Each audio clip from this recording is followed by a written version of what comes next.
いつもご視聴いただきましてありがとうございます。今回は下田市の旅行動画になります。実際に行ったのは7月の半ば過ぎだったので、ついに海水浴ができると楽しみにしていましたが、旅行の日に限ってまさかの大雨警報発令。キャンセルも考えましたが、せっかく予約も取れたので海水浴は来年のお楽しみにして、今回は宿泊施設と景色と食事を楽しみたいと思います。それにしてもこの雨ひどくないですか？旅行の日に限って大雨とか、あまりのタイミングの悪さにちょっと笑えてきますよね。まあしゃあないってことで気持ちを切り替えて旅行動画をお送りしますので、ぜひ最後までご覧ください。そして今回お世話になる旅館に到着かと思ったら、まだこの長い坂を登りきったら到着のようです。まあ歩きではないので全然問題なしですけどね。というわけで目的地に到着です。こちらは透明度の高い青い海が特徴で、その美しさから海外のリゾートビーチのような雰囲気を楽しめると言われる高戸浜海水浴場すぐ目の前にあり、海水浴目的の方もそうですが、サーファーにも大人気と言われるこちらの旅館は、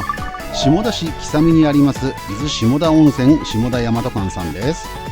チェックインは15時から18時で、チェックアウトは11時となっております。また駐車場は入り口正面と坂の部分にありますが、この2箇所は駐車できる台数が少ないので、止められないと先ほどの坂を歩くことになるので、宿泊のチェックインをする際は早い時間に行くことをお勧めします。それでは行ってみましょう。お世話になります。入るとすぐにロビーがあり、受付の先にはちょっとした休憩スペースに大きな水槽があります。その大型水槽には綺麗な海水魚がたくさん泳いでおり、水族館が好きな私はこの場所に何分も居座ることができ、このままではただの海水魚動画になってしまうので、見とれて時間が忘れてしまう前に次に行きたいと思います。お次はロビーの奥にある売店です。売店の営業時間は8時半から11時30分と16時から20時30分となっております。売っているものはよくあるお土産の他に、館内で飲食するためのジュースやお酒があったり、珍しい商品としてこの下田や南伊豆などの海をイメージした9種類のアロマスプレーなどがありました。また売店の横にはゲームコーナーがあり、この薄暗い感じがやたらレトロ感を演出してましたが、こういうところの UFO キャッチャーは取れないイメージが強すぎて、今回は華麗にスルーしました。続いてはラウンジです。こちらは目の前に大きな窓があることでとても明るく、目の前がすぐ海ということもあって最高の景色を見ることができます。ただこの日は大雨警報もあって海は荒れてるし、想像していたイメージと違ってあまり綺麗に見れなくて正直残念です。こんな状況でも少しは泳ぐ人もいるんですね。私は海パンを持ってこなかったため残念ながら泳げません。というわけでとりあえず受付を済ませちゃいたいと思います。ラウンジで待ってたらウェルカムドリンクとお菓子を頂戴したので、景色を見ながらお茶とお菓子をいただいていると、スタッフさんがやってきてこの旅館の説明をしてくれました。今回宿泊する部屋は3階の305号室で、大浴場は5階にあり男女入れ替え制とのこと。食事は4階の炭火ダイニングというところでいただくようで、時間になったらこの丸のところに来てくださいとのことでした。裏側にはこの大和館の説明がありました。飲食の持ち込みは禁止、あとこちらにはプールもあり、ちょっとした説明がありました。それではお部屋に向かいたいと思いますので、エレベーターを使い3階で降りて、しばらく歩くと見えてきました305号室です。こちらのお部屋になります。それでは行ってみましょう。お邪魔します。部屋に入ってすぐ右側は畳のちょっとした通路になってます。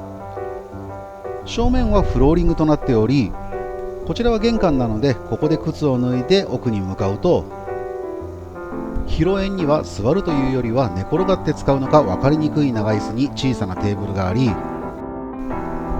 和室はこんな感じです。こちらの大和館さんは築60年以上とのことなので、ところどころ古い部分がありますが、お部屋は比較的綺麗だと思います。続いては大和館さんの売りの一つである高戸浜を一望できるオーシャンビューを確認するためテラスに出てみます。確かにいい景色ですけど、天候だけが残念です。まあ大雨で何も見えないよりはマシですかね。続いてはお部屋です。和室は10畳もあるのでゆったりと過ごすことができます。お部屋にはポットにお茶、テレビの上にはエアコンとテレビのリモコンと首用マッサージ道具に虫除けがあります。そして入り口すぐ右の畳の通路部分ですが、この右側には布団が入っており、この正面の襖には下の部分に金庫があり、上のスペースはクローゼットになっており、浴衣もここに置いてあります。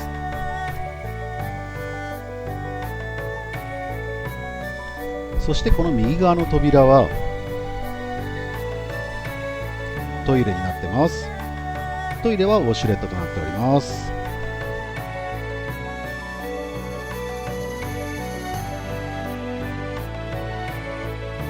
あとこの広縁の奥にサーキュレーターと冷蔵庫に引き戸があり、冷蔵庫の中にはお水が2本にグラスを冷やしてくれてます。これはちょっと嬉しいですよね。それからこの背景に溶け込んで気づかなそうな引き戸の奥は洗面台があります。アメニティはひげ剃りブラシ、歯ブラシセットにシャワーキャップにコットン、ヘアゴムなどがあります。そしてこの洗面台の横にはお風呂もあります。だいぶ年季が入った感じですね。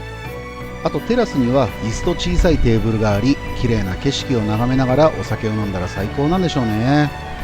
ただ今は椅子もテーブルも雨で濡れて座れないので、今のうちに大浴場に行ってみたいと思います。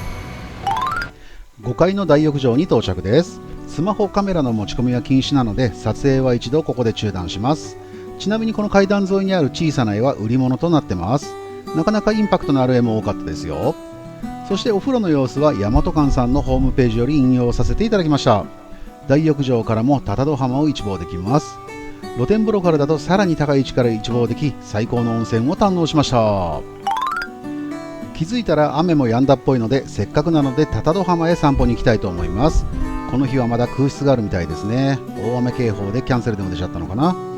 歩いて数分で多々戸浜に到着です。なんかこんな感じだったら水着を持ってくればよかったと若干後悔です。この天候なら日焼けしなそうなので、数年ぶりの海水浴には逆に良かったのかもしれませんね。ただ海は荒れ気味なので、海水浴の人よりサーファーの方が多かったです。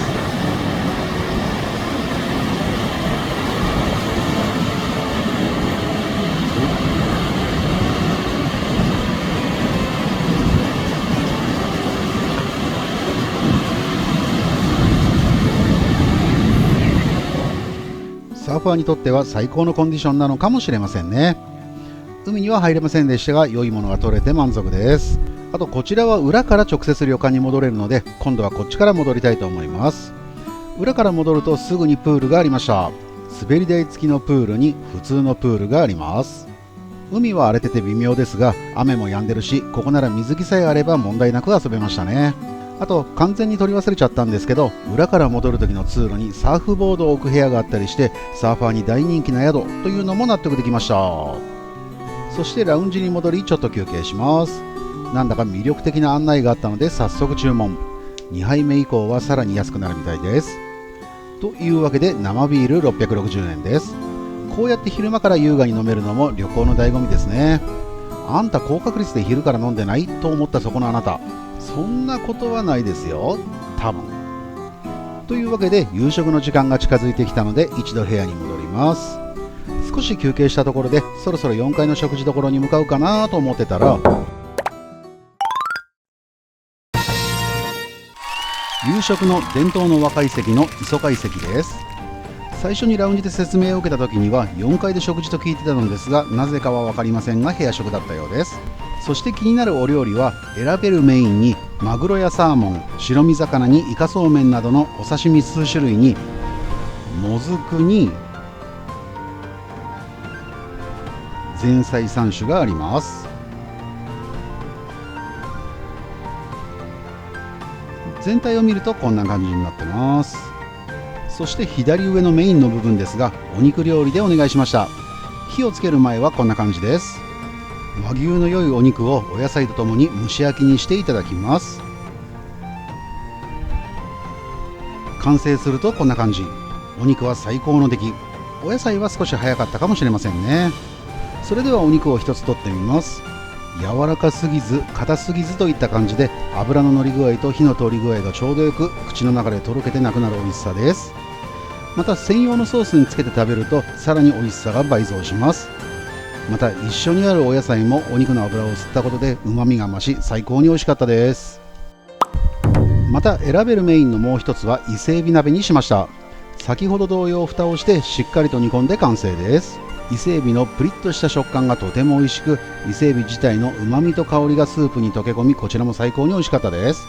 それぞれメインを変えることができるのはいろいろ食べることができてありがたいですね。先ほどからちらちらと映ってましたが、乾杯は瓶ビール880円を注文。そしてここからは料理の紹介です。まずは食前酒の季節の果実酒です。続いてはもずくのとろろのせ。もずくが好きな私としてはお茶碗一杯食べたくなる美味しさです。続いては前菜3種で、左から焼きとうもろこしと卵に、酢の物に穴子寿司です。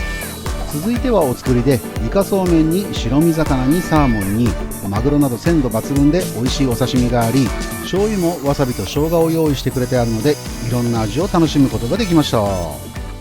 続いては蒸し物の桜エビの茶碗蒸しです。これは熱々を提供するため、最初のとは別に少し遅れて出してくれます。お出汁が効いてとても美味しいです。茶碗蒸しって普段なかなか食べることがないから、より美味しく感じますよね。そして伊豆旅行といえば定番ともいえる金目鯛の煮付けです。ここの金目鯛の煮付けのタレはさらっとしたタイプのようです。金目鯛はその旅館、宿、お店によって若干味付けやタレが濃かったりとろっとしてたりの違いがあって面白いですよね。そしてここでご飯と赤だしと香の物が登場します。このタイミングでご飯が来たなら絶対やっちゃいますよね。金目鯛のタレご飯です。このタレご飯だけで 2,3 回はおかわりできそうですよね。金目鯛もふっくらとしてタレとの相性も良く、とても美味しかったです。最後のデザートは下田須崎のところてんや季節の果物です。豆乳とコーヒーゼリーのところてんや抹茶のデザートなど、最初から最後まで手の込んだ美味しい食事に大満足です。また部屋食というところが自分のペースでゆっくり食べることができて最高でした。そして食事が終わって外を見るとだいぶ暗くなってきました。結局ここに着いてからは全然雨も降りませんでしたが、高戸浜を散歩もできたし、テラスに出て景色も見ることができたのであれば、旅行の日に大雨警報となって運が悪いのではなく、大雨警報でも旅行をしっかり楽しめているのであれば、ある意味ラッキーボーイなのかもしれませんね。というわけで美味しい夕食もしっかりいただいたし、翌日の朝食を楽しみにこの日はちゃっちゃと寝ることにします。それでは数秒後にお会いしましょう。おやすみなさい。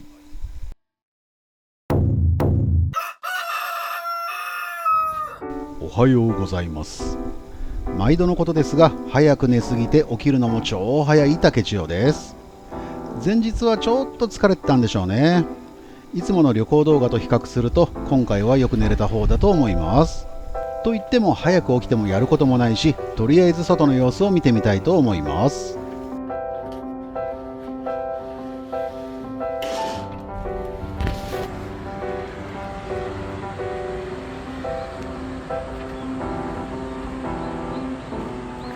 波は若干弱くなったような気もしますが、天候と海の見た目は前日とあまり変わらずといった感じですかね。